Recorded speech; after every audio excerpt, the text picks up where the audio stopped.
আসসালামু আলাইকুম প্রিয় ভাই বোনের, আজকে একটা চুই পিঠার রেসিপি দেখাবো নতুন স্টাইলে। আপনারা দেখুন, ভালো লাগবে। এই যে পানি বসাই দিয়েছি আটা কাই করার জন্য, আর দেব এই যে লবণ। আমি বেশি বানাবো না তো, তার জন্য কমই লবণ দিলাম।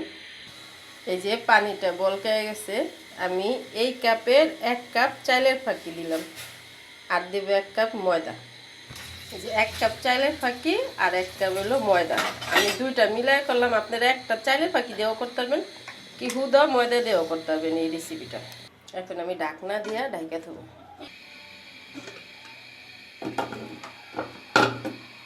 এই যে রাইখা দিছিলাম 5 মিনিট, আমি এখন একটু লাড়াচাড়া দিয়ে দেব। লাড়াচাড়া দিছি, আবারও ঢাকা দেব। এই যে আমার আটাটা এটা হয়ে গেছে, এখন নামাইয়া ঢাকা একটু রাইখা দেব 2 মিনিট। এই যে আটাটা করে নিচ্ছে, এখন হালকা গরমে ছানা দেব, ঠান্ডা হইলে আবার শক্ত হয়ে যাব, আর হালকা গরম ছানলেই ভালো। এই যে ছাইনা নিছি, দেখুন। এখন এরকম কইরা লইয়া একটু কইরা লইয়া, এই যে এরকম কইরা লম্বা কইরা নেব, রশির মতন।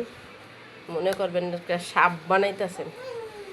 এই যে এরকম লম্বা লম্বা কইরা নেবেন, একটা সাপ হয়ে গেছে। এই যে এরকম করে একা একা ভিডিও করলে এটা একার জন্য। এই যে এক হাত দিয়ে ভিডিও ধরছি, এক হাত দিয়ে কাটতেছি। এই যে দেখুন, এই যে দেখুন, এই যে একলা একলা ভিডিও করলাম, একলা একলাই কাটলাম, সব কিছু একা একা করলাম। এই পিঠা কিন্তু একা কাটা যায় না, সম্ভব হয় না, বেশি ভালো হয় না। তাও একা একা কাটছে অনেক সুন্দর। দেখুন, এক কাছ থেকে দেখাই। এই যে দেখুন, এখনো কাটা শেষ হয় না, আরও কয়টা কাটবো। কত সুন্দর হয়েছে মাশাআল্লাহ দিলে। একা একা কাটা। আগে তো নানি দাদিরা 4-5 জন বইতো কাটতে, এক পাহাড় কাটতো আর এক পাহাড় রানতো। এখন তো মানুষ এইসব পিঠা খাওয়াই বন্ধ করে দিছে। এই যে তেল দিয়ে দিছি চুলায়, দেখুন এই যে আপুইটা গেছে। এখন হলো পিঠাগুলো আস্তে আস্তে করে আমি দিয়ে দেব।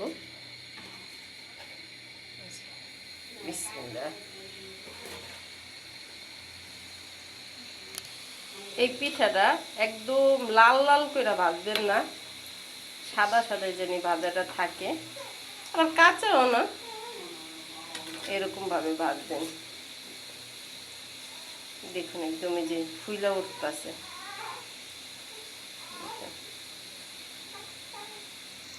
এই যে একদম কাছ থেকে দেখাই আমি, দেখুন উঠাইয়া, এই যে দেখুন ফুইলা গেছে, দেখছেন? এখন কিন্তু ভাজা হয়ে গেছে। এটা ভাববেন না যে কাঁচা রয়েছে, এটা কিন্তু ভাজা হয়ে গেছে, কিন্তু লালসা একটা ভাব যে আসে সেটা আসে না। দেখুন, দেখছেন? এখন আমি উঠাই নেব। এই দেখুন শব্দটা হলো, এই দেখুন, দেখছেন?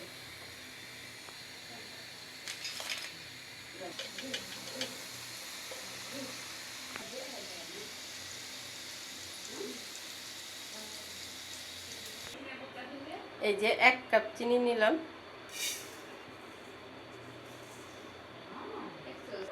1 কাপ চিনি, 1 কাপ পানি দিলাম। আমি তো অল্প বানাইছি, তার জন্য অল্প শিরা করছি, অল্প চাইলের ফাঁকি, সব কিছু অল্প। আর আপনারা যদি বেশি বানান তাহলে সব কিছুই বেশি, পরিমাণটা বেশি নেবেন। এই যে চিনির শিরাটা কিন্তু হয়ে গেছে আমার, দেখুন। এখন আমি এগুলো সব দিয়ে দেবো চিনির শিরার ভিতরে, দিয়া 10 মিনিট আমি ভিজায় রাখবো এই চিনির শিরার ভিতরে।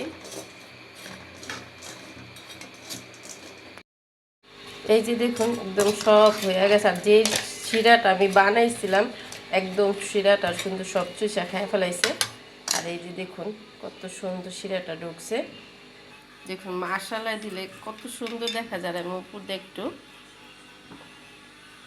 সৌন্দর্যের জন্য দিয়ে দিলাম, দেখুন কত সুন্দর দেখা যায় মশলা দিলে। আর আমি এই এটা বাদাম না, এটা কিন্তু মিষ্টি কুমড়োর বিচি, এই বিচিটা কিনতে পাওয়া যায়।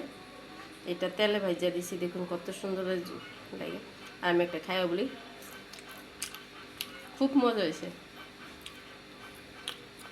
যদি ভিডিওটা ভালো লাগে লাইক শেয়ার সাবস্ক্রাইব করে আল্লাহ হাফেজ।